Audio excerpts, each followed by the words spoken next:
The country on Ethan Hale's deployment maps wasn't on any atlas. The mission brief called it Valdara, a desolate stretch of red sand and jagged mountains where the wind tasted like rust and gunpowder. The US wasn't officially here. The papers called it peacekeeping. The soldiers called it something else. Survival. The sun was dying behind the mountain ridges, bleeding orange into the canyon walls when Ethan felt it. That wrongness.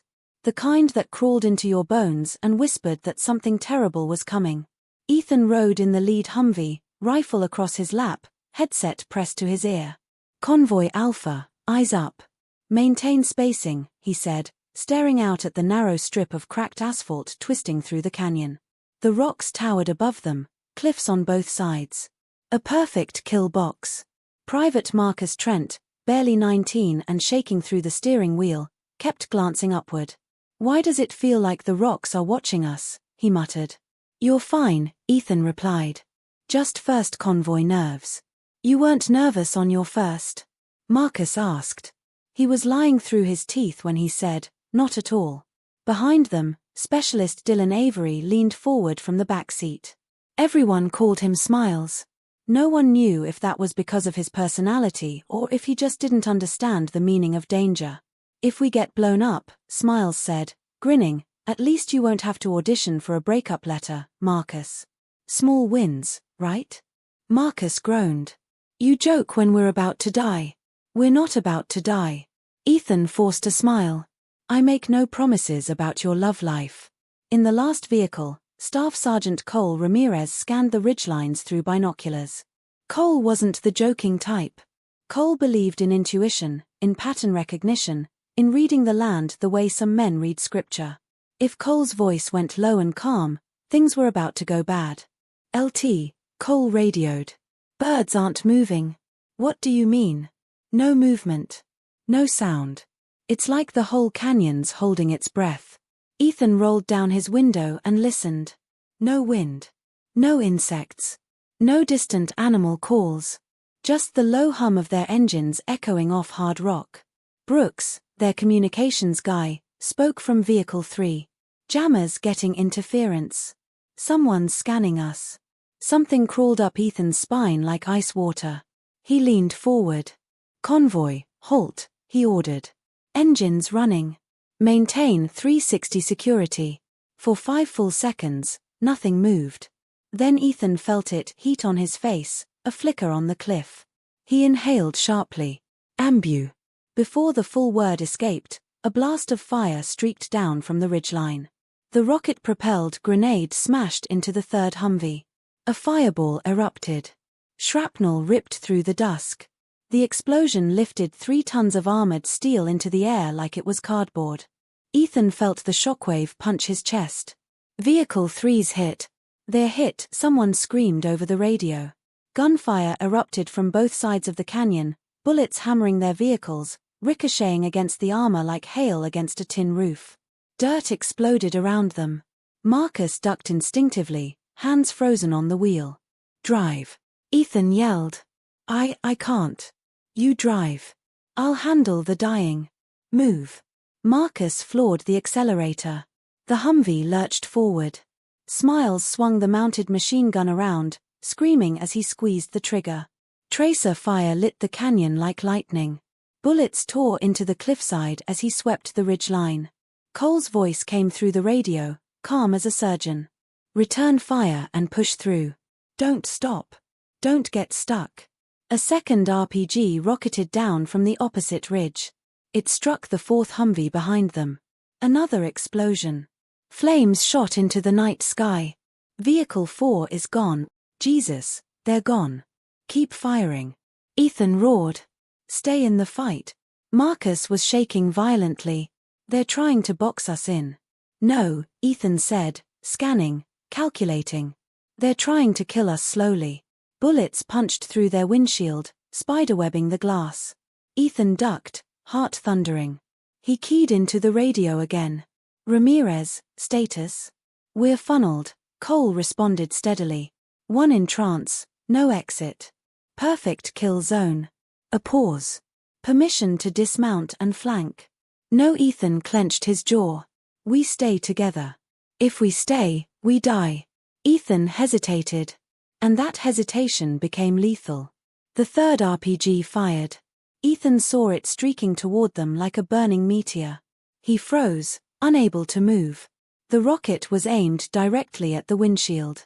He knew he was dead. Hail! A body slammed into him. Cole tackled him down, forcing him beneath the dashboard. The RPG hit the hood instead of the cabin. Fire and metal erupted around them. The Humvee's engine exploded. Ethan felt himself thrown backward. Smoke filled his lungs. Marcus choked. Smiles screamed something Ethan couldn't hear over the ringing in his head. "We lost power," Marcus shouted. Ethan shoved the door open and dragged Marcus out by his vest. Smiles jumped down, machine gun still in his hands. Cole slid over the hood and landed beside them. They were surrounded by echoing gunfire, muzzle flashes lighting the cliffs like a twisted fireworks show. "We're not getting out by running," Cole said, voice grim. Ethan scanned his team, Marcus pale and shaking. Smiles breathing fast, burns on his cheek. Cole, steady, eyes sharp, the rock of the group. "We take that ridge," Ethan said. Smiles blinked. "Up there. While they're trying to turn us into Swiss cheese." "They think we're stuck," Ethan replied, chambering his rifle. "They don't know us." Cole cracked a grin. "Now that sounds like the LT we follow." Smiles slammed a new ammo belt into the machine gun. "Let's ruin their evening." Marcus swallowed hard. "I didn't sign up to be a hero." Ethan placed a hand on his shoulder. "Neither did any of us. But right now, we don't get a choice." They moved as one unit, sprinting toward the canyon wall. Dirt exploded around their boots. Bullets whined past their ears. The air felt like it was made of burning steel. Cole fired controlled bursts as they climbed, his footsteps sure and fast. Smiles laid down covering fire, tracer rounds slicing the dark. Marcus slipped on loose rock. Ethan grabbed him and pulled him up without losing a step. They reached the first ledge. An enemy fighter turned, rifle raised. Cole shot him before the man could breathe. Two more appeared. Smiles shredded them with the M240. Another fighter stood up behind a boulder.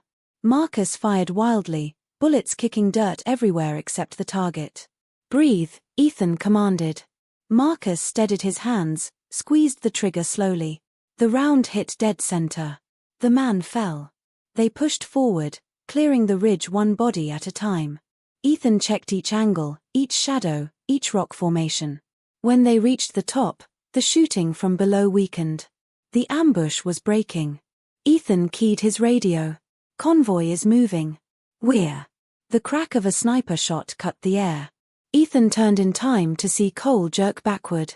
The bullet hit him just left of center, exactly where the armor seam ended. Ethan caught him before he fell off the ridge. Cole's blood soaked into Ethan's hands, warm and terrifying. Smiles screamed Cole's name, voice cracking. Marcus dropped to his knees, sobbing. Ethan stared at Cole, shaking his head violently. "Stay with me. Stay with me, please." Cole's hand gripped Ethan's vest. His eyes were steady, peaceful. "You know what to do." "No," Ethan begged. "Cole, don't you leave. With or without me," Cole whispered, voice fading. "Lead them home." His hand slipped from Ethan's vest. His body went still. The canyon noise died with him. Gunfire echoed off stone, but to Ethan it sounded distant, muffled, like someone had wrapped the world in cotton. Smiles kept firing until the weapon clicked empty. Marcus screamed into his hands. Ethan didn't make a sound. He laid Cole gently on the ground like laying down a piece of himself. Hours later, the medevac helicopter descended through dust and silence. The pilot yelled over the roar of engines, "Which one is urgent?" Ethan didn't hesitate. His voice was hollow. "None." The medic stared at him. "Lieutenant, are you?" "They're all gone." He knelt beside the bodies of his squad, surrounded by stillness and the fading smell of burnt metal. 4 flag-draped forms lay in a row. He placed his hand gently on Cole's chest, right over the spot where the bullet had entered. For a long time, Ethan didn't move. Then he whispered to the silent canyon, "I was supposed to lead you home. The wind didn't answer. The plane touched down at the military airfield long before dawn, but Ethan stayed seated, the seatbelt digging into his ribs. The rest of the passengers, officers, medics, analysts, stood and collected their things. Ethan didn't move. His hands were wrapped around 4 sets of dog tags. Cole, Smiles, Brooks, Marcus. Their metal edges had carved grooves into his palm from gripping them too tightly. He had held onto them for the entire flight, from Valdara to Germany to the United States. He had not slept. He had barely breathed. Every time his eyes closed, he saw the canyon, saw the fire, saw Cole slipping away. The flight attendant placed a gentle hand on the seat. "Lieutenant, we've landed." He looked up at her. She took 3 steps back. Ethan realized why. His face looked hollow, eyes red, skin stretched tight. His uniform still had a streak of dried blood on the shoulder. He didn't even remember whose it was. He forced himself to stand, legs stiff, body aching. When he stepped off the plane, the morning air hit him like a slap. Home. It didn't feel like home. Lines of families stood behind ropes, waiting. Some held banners. Some held flowers. Some held nothing but hope. Ethan walked past them, alone. He expected someone, anyone, from command to meet him. A briefing. A debrief. Instructions. Something. Instead, there was only a sergeant from base admin holding a clipboard. "Lieutenant Hale?" He nodded. She checked a box. "You're cleared to go. Transportation is waiting." That was it. 4 men were dead, and the world greeted him with paperwork. Ethan walked to the transport van, sliding into the back seat. The driver didn't speak. They drove in silence past rows of living soldiers being greeted by families, by cheers, by tears of joy. Ethan turned away. His brothers weren't coming home. He was. He didn't know why. The base psychologist tried to ask him questions. "How would you describe what happened?" Ethan stared at the wall. "Lieutenant Hale, in your own words." "They're dead." His voice cracked. "That's what happened. That's not what I asked." He leaned forward slowly, meeting her eyes for the first time. His voice was quiet, dangerous. "I gave the order. I sent them into that canyon. I put them there." The psychologist paused, hands folding together in practiced empathy. "Survivor's guilt is normal." "No," he snapped, standing. "Failure is normal. Guilt is earned." He walked out. His mother cried when he arrived at the house. "Baby," she whispered, wrapping her arms around his shoulders. It was the same voice she used when he was 8 years old and came home scraped and bruised from climbing a fence. Ethan didn't hug back. He stood stiff as stone. She pulled away slowly, like she was afraid she might break him if she moved too fast. "You're safe," she said. He almost laughed. Safe.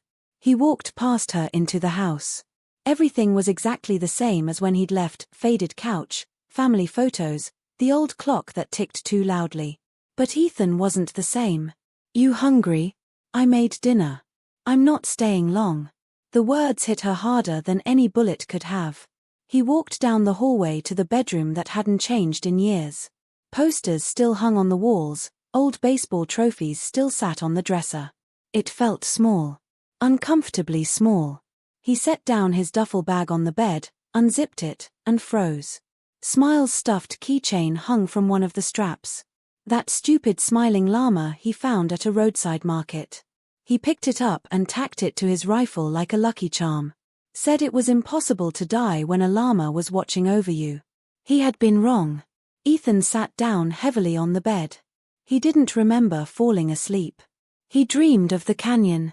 He woke gasping, drenched in sweat, heart racing so violently he thought it might tear itself out of his chest. His eyes darted around looking for cover, for threat, for terrain. Instead, he saw childhood posters and a dusty ceiling fan. He pressed both palms to his eyes. He had never felt more alone. At the memorial honoring the dead, Ethan stood in dress uniform, fists clenched behind him. 4 framed pictures sat on easels. 4 sets of boots, rifles, and helmets stood in formation. Families filled the rows. Marcus's mother sobbed into a handkerchief, her body shaking. Brooke's fiancé, pregnant, wiped her eyes silently. Smile's younger brother kept staring at the empty boots like his brother might just walk up and put them on. Then Cole's wife stepped forward. Small, delicate, holding a folded letter to her chest. She didn't cry. Not once. Ethan felt something crack. When it was his turn to speak, he walked up to the podium, but his throat closed. The microphone waited. The families waited. His commander watched him with sharp, controlled expectation. Ethan finally forced the words out. They were the best men I've ever known. He hadn't planned to say anything else. But grief makes cowards brave. I should have died with them. Gasps rippled through the audience. His commander shot to his feet. Lieutenant. I gave the order, Ethan said, voice breaking. I sent them into that canyon. I survived because they covered me. I survived because Cole shoved me down and took the hit. They died saving me. They're heroes. Not me. Cole's wife stepped toward him, eyes shining, not with tears. With something harder. Lieutenant Hale, she whispered, if Cole were here right now, do you know what he'd say? Ethan shook his head. He'd say, shut up, Ethan. A strained laugh escaped a few people, broken but real. She reached up and touched Ethan's cheek with the gentleness of someone who had already lost too much. You are alive for a reason, she said softly. Don't waste the reason. He wanted to believe her. He couldn't.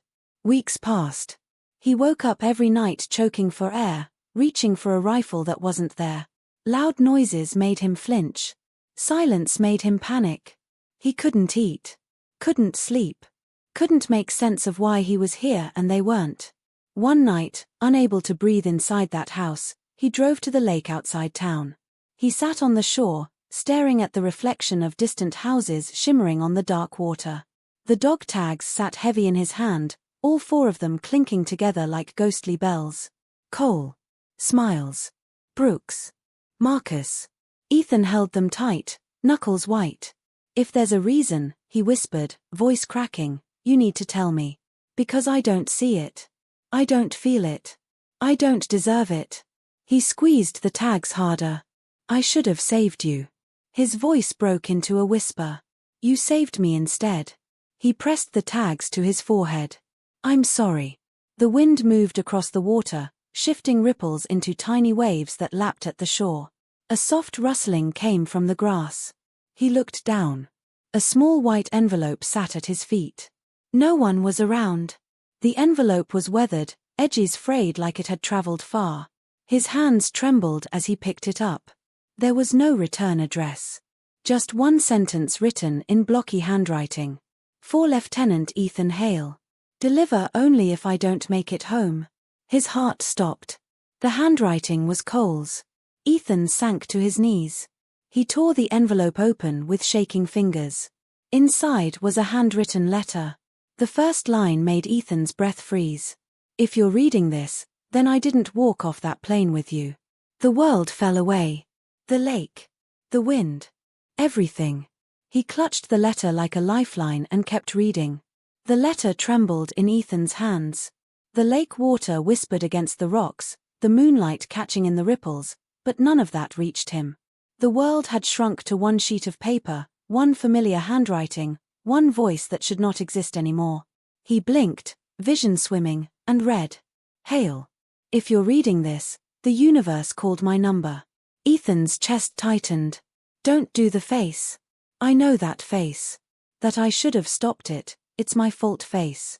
Ethan felt breath catch in his throat. Save the self-hate for someone who deserves it. It wasn't you. He swallowed hard and continued. I know you better than you think. You're probably reading this somewhere alone. Somewhere quiet.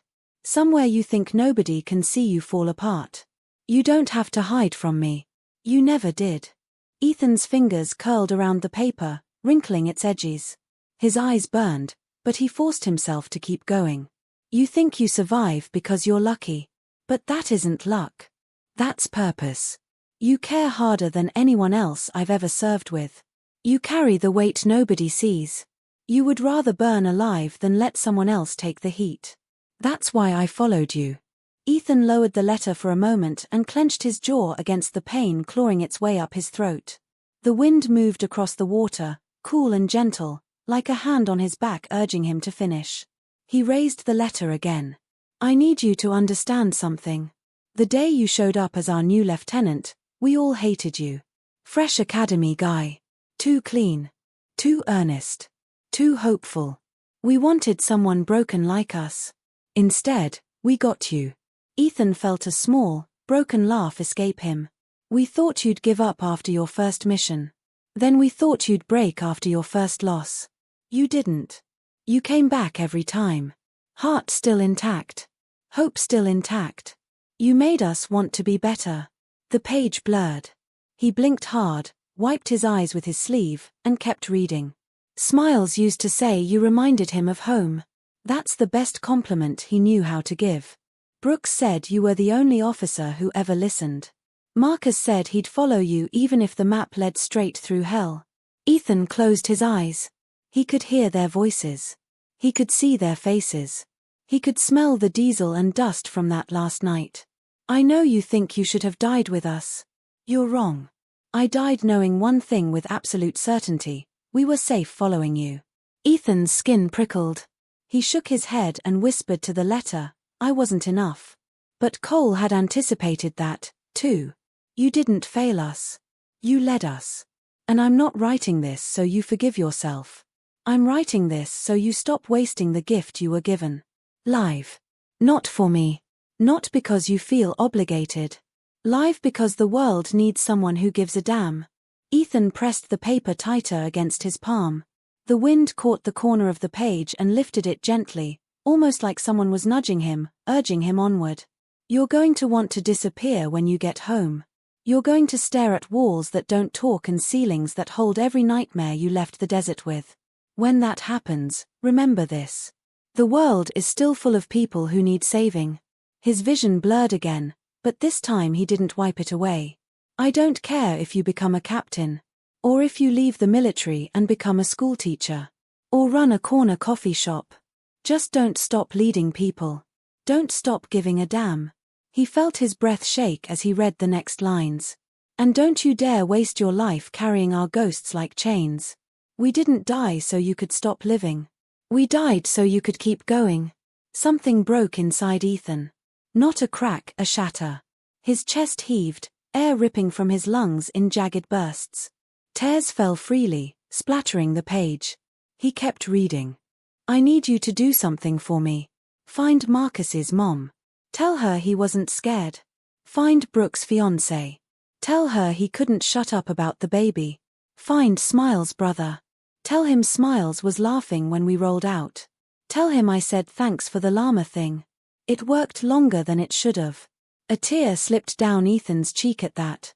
His thumb ran over the small llama keychain still clipped to his duffel bag.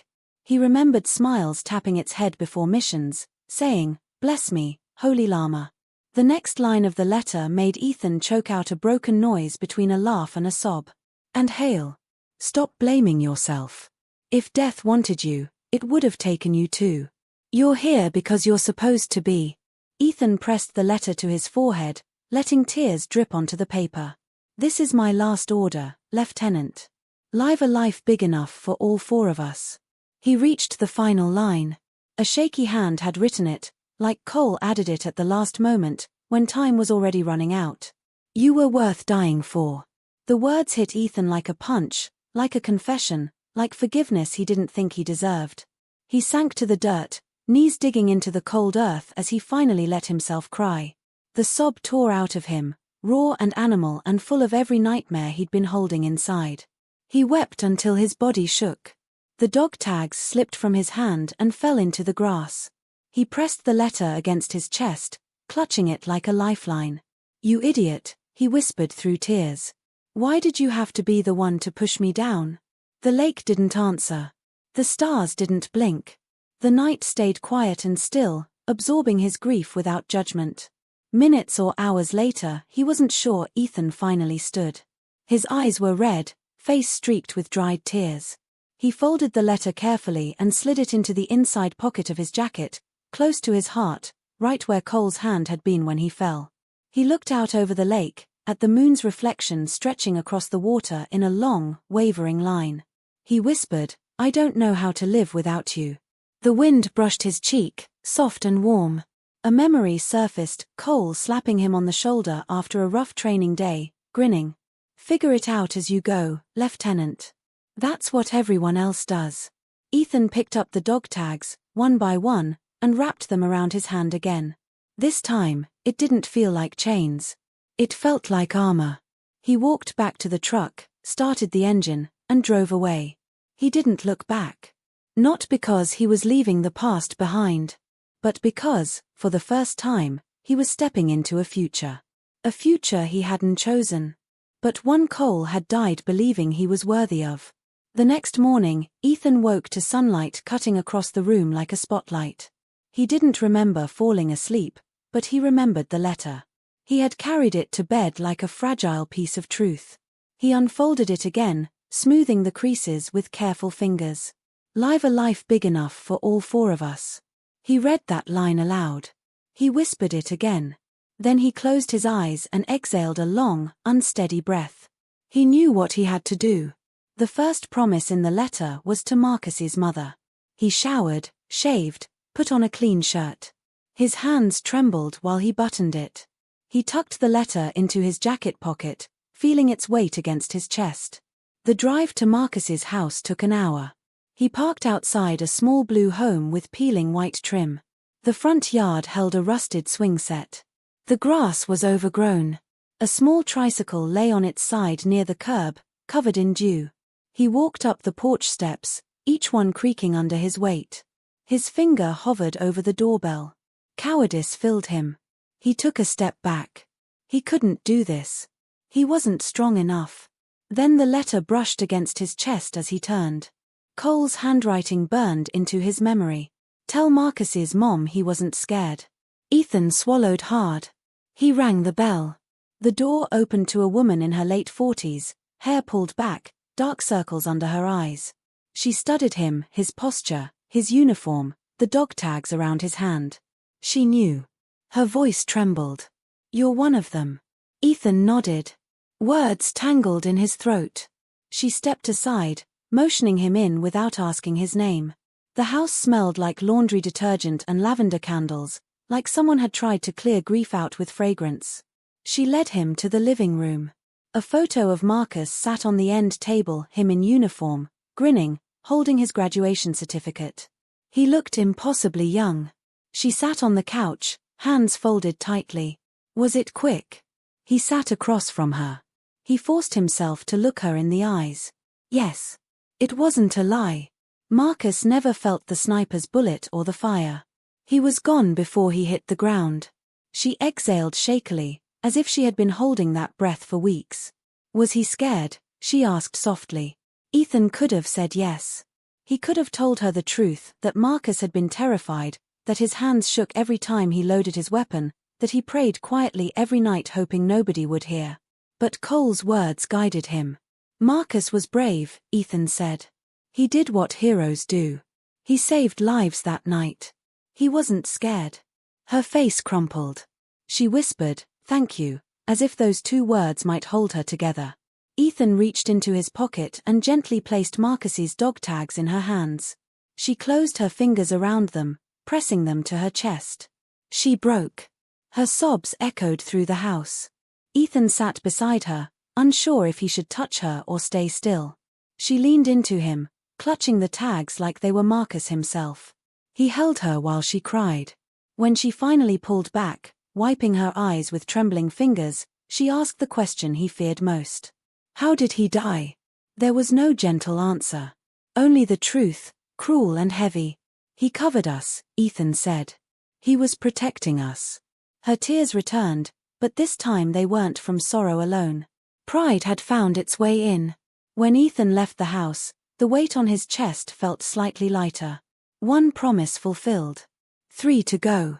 Brooke's fiancé lived in a small apartment above a pharmacy. Ethan climbed the stairs slowly, heart pounding. He knocked softly. A woman with soft eyes and a round belly answered. She was pregnant. Ethan froze, breath catching. She looked at him for a long moment. "You're Ethan," she said. She didn't ask. She already knew. He nodded. She stepped aside, letting him in. The apartment was quiet. Too quiet. A folded baby blanket lay on the couch. A tiny Odyssey with cartoon giraffes hung on a drying rack. Life was growing here, even in grief's shadow. She motioned to the couch. "Sit." Ethan Saturday. She stayed standing. "How did he die?" she asked. Straight to the pain. Ethan's chest tightened. "Doing what he always did. Keeping us connected. Making sure the comms didn't go dark." Her breath trembled. He reached into his pocket and handed her Brooks dog tags. Her fingers closed around them, knuckles white. "He never heard the baby's heartbeat," she whispered. "He missed every appointment. He never felt him kick." Ethan swallowed. His throat was raw. "He talked about you every night," he said. She looked up sharply. "Did he?" "He said he couldn't wait to teach his kid how to ride a bike. He said he'd build a treehouse even if he had to learn how from YouTube videos." That brought a faint, wounded smile. "He loved you," Ethan said. "More than anything." She covered her mouth as tears streamed down her cheeks. "Do you want to hear the heartbeat?" she whispered. Ethan blinked. "What?" She retrieved her phone, pressed play. A soft, rapid rhythm filled the room. A heartbeat. A tiny life. A future Brooks had dreamed of. Ethan stared at the phone, tears sliding down his face silently. He didn't wipe them away. The heartbeat kept going, steady, alive, proof that not everything from that night had died. When he finally stood to leave, she touched his arm. "He saved lives that night," she said. "Let his death save yours." Ethan nodded. 2 promises fulfilled. 2 more. Smile's younger brother lived on the outskirts of town. The house was quiet. Too quiet for a home with a teenager. When Ethan knocked, a tall, lanky boy opened the door. He couldn't have been older than 16. His eyes were red and hollow, like someone who hadn't slept in days. "You're Dylan's lieutenant," the boy said. "Yeah," Ethan whispered. "Come in." The house smelled faintly of old pizza and laundry. A gaming console sat in the corner. A pair of beat-up sneakers lay on the floor. Ethan cleared his throat. "Your brother talked about you all the time." The boy shrugged. "He talked about everyone all the time." "That llama keychain?" The boy laughed, a real laugh, broken, but alive. "He said it was dumb luck," the boy said.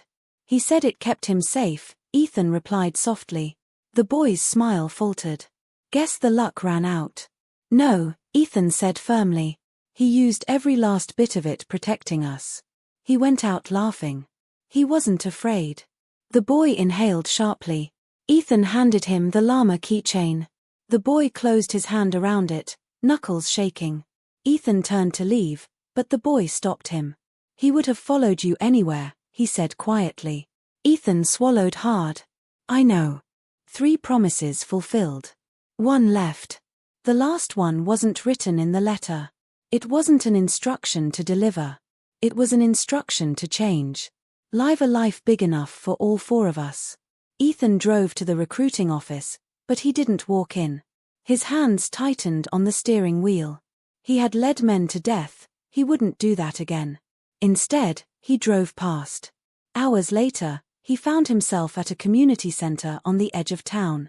The windows were lit. Through the glass, he saw a group of teenage boys sitting in folding chairs, some in military-style shirts, some with restless energy. A banner hung on the wall. Youth Leadership Program Mentoring Tomorrow's Leaders. Ethan stood there, staring through the window. He didn't know why he walked toward the door. He just did. Inside, the coordinator, a gray-haired man with a clipboard, looked up. "Can I help you?" Ethan swallowed. "I'm Ethan Hale. Former." The man cut him off gently. "I know who you are. The whole town knows." Ethan froze. The man smiled softly. "We could use someone like you." Ethan opened his mouth to refuse. Then he felt the letter in his pocket. He exhaled. "I don't know if I'm the right person." The man shook his head. "People who think they have nothing to give often give the most." He handed Ethan a roster and pointed to the chairs. You start today. Ethan walked to the front of the room, facing 20 young faces. They weren't soldiers. They weren't trained. They weren't hardened. They were hopeful. Ethan felt something shift inside him. He spoke. My name is Ethan Hale, he began. And I once led men who were braver than I will ever be. He paused, breath-catching. I survived because they believed in me. My job now is to believe in you. The room went quiet. Ethan continued. You don't need to be fearless to lead. You just need to care. The kids listened, really listened. Ethan felt Cole's presence. Felt Marcus. Felt Brooks. Felt smiles. Not as ghosts. As purpose. For the first time since the canyon, Ethan didn't feel alone. He felt alive. And as he walked out into the cool night, the letter resting against his heart, he finally understood. He wasn't living for the dead. He was living because of them. Winter came quietly. Ethan didn't notice the first snow of the season until he walked outside after a youth program session and saw the flakes drifting down in slow spirals, melting on his eyelashes. The community center lights glowed behind him, and laughter from the kids spilled through the doorway. He stood there a moment simply watching them joke and shove each other playfully before heading to their parents' cars. They were why he stayed. They were why he woke up in the morning. But some days, the canyon still came back. The dreams were less frequent now, but every so often he'd wake in the darkness, heart pounding, his body waiting for an explosion that wasn't coming. And when that happened, he'd reach for the letter in his nightstand and read the last lines over and over until his breathing slowed. Live a life big enough for all four of us. He tried. He didn't always succeed. But each morning, he tried again. One afternoon, Ethan sat with the boys around an old plastic table. The heater rattled in the corner as they worked on a team problem-solving exercise. A new kid, small, twitchy, eyes always scanning, was struggling. The others laughed and nudged him. Yo, you can't even read the map, one teased. The kid shrank inward. Ethan recognized that posture instantly. He walked over and gently took the map. Let me tell you something, he said. A map doesn't tell you how to be brave. You don't have to know every step before you take the first one. The boy glanced up at him. But what if I get it wrong? Ethan knelt so their eyes were level. Then you try again, he said softly. Leadership isn't about knowing everything. It's about caring enough to keep going. He didn't know he was quoting Cole until the words left his mouth. The boy straightened, refolded the map carefully, and tried again. Later, when the session ended, the coordinator pulled Ethan aside. You're doing good work, the older man said gently. They look up to you. Ethan didn't answer right away. He stared out the window where the kids were tossing snowballs. For a moment, he imagined Smiles out there with them, laughing loudly, making everything a joke. He imagined Brooks timing how long they could sprint through the snowdrift. He imagined Marcus quietly standing on the edge, watching, unsure if he belonged. He imagined Cole leaning against the wall beside him, arms crossed, smiling. They saved me, Ethan said quietly. I didn't save them. The coordinator slid his hands into his pockets. Maybe that's why you can save others now. Ethan didn't reply. But that night, when he lay in bed, he realized something had shifted. Cole's voice no longer haunted him. It guided him. The memories no longer stabbed, they steadied. He fell asleep with the letter resting over his heart. Near the end of winter, Ethan received a call from base operations. We're shipping remains back to Valdara to designate a memorial site, the officer said. Families want someone who was there to attend the dedication. You were requested specifically. By who? Ethan asked. Cole Ramirez's wife. Ethan's pulse stuttered. When he hung up, his hands were shaking. Returning to Valdara meant facing the canyon. Facing that night. Facing that version of himself, the one bleeding out on the ridge with guilt crushing his chest. He booked the flight. The military transport plane landed on a field of red dust. The heat hit him immediately, the sharp, metallic smell of sand and diesel. His boots sank into soil that felt both painfully familiar and foreign. A convoy of white humanitarian trucks waited to take them to the new memorial. Ethan climbed in and stared out the window as the landscape blurred by jagged rock, orange dunes, long shadows stretching like scars. His heart hammered harder the closer they got. Finally, the vehicle slowed. The canyon rose in front of him. It hadn't changed. The cliff walls towered high above, red stone streaked black from the explosion. Burn marks remained on the rock, faint but visible like fingerprints of the fire that stole his brothers from him. He stepped out. The memorial stood at the entrance to the canyon.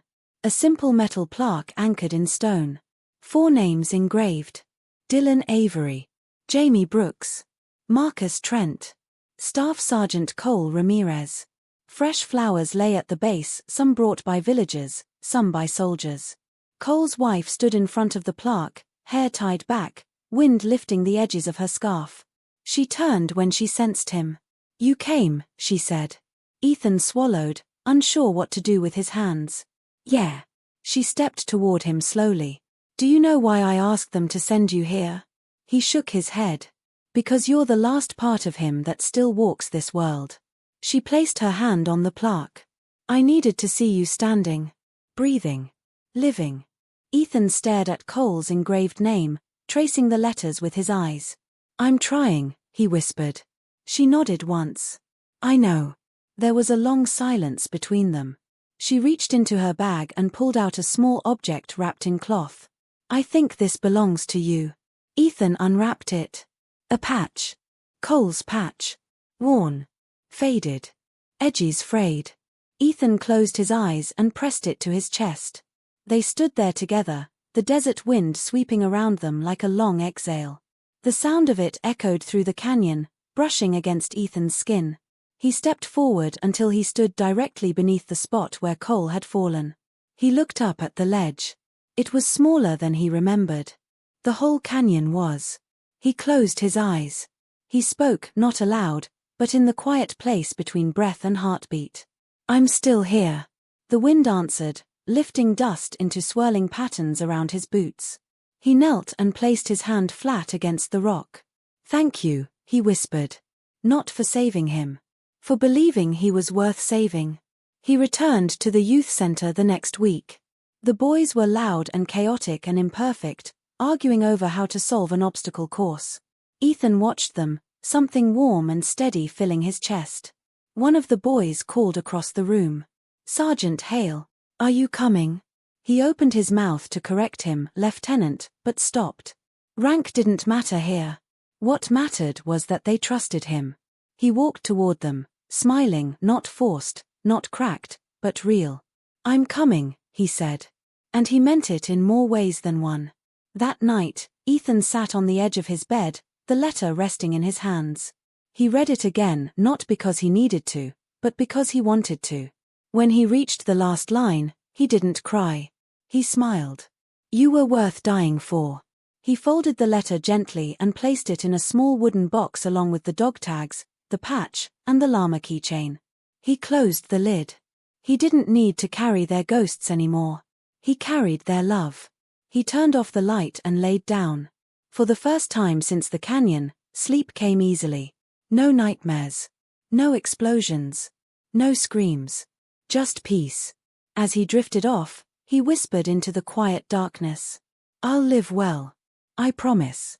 Somewhere in the quiet space between heartbeats, he felt the faintest warmth, like a hand briefly resting on his shoulder. And he knew. He wasn't alone. Not anymore. Not ever again.